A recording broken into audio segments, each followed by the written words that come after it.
आप लोग डेली एक तरीके से ब्रेकफास्ट खा के अगर बोर हो चुके हैं तो चलिए आज कुछ नई तरीके से ब्रेकफास्ट तैयार करते हैं जो सभी को पसंद आएगा। देखिए कितनी अच्छी तरह से ब्रेकफास्ट बना हुआ है, किस चीज़ों से बना हुआ है, चलिए इसका तैयारी करते हैं। अरवा चावल, उड़द दाल, साफ पानी में इसे 3-4 बार अच्छी तरह से धो लीजिए और उसे भीगने के लिए 6 से 7 घंटा तक उसे दीजिए। जब ये सॉफ्ट हो जाएगा तभी इसका एक स्मूथ सा पेस्ट बना लेंगे।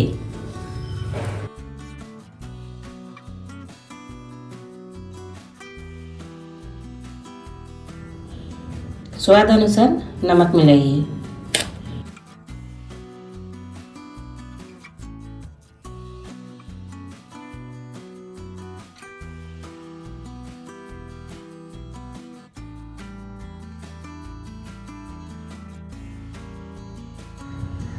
एप्पल को अच्छी तरह से साफ पानी में धो लीजिए।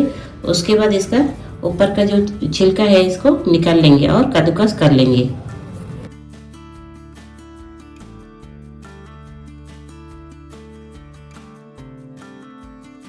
एक ग्रेटर थोड़ा सा मोटा वाला में इसको कद्दूकस कीजिए।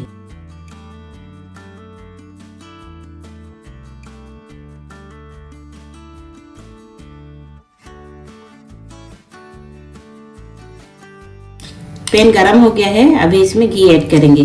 अगर आपके पास घी नहीं है तो तेल में भी कर सकते हैं, रिफाइंड ऑयल में मिला के कर सकते हैं। ये कद्दूकस किया हुआ नारियल है।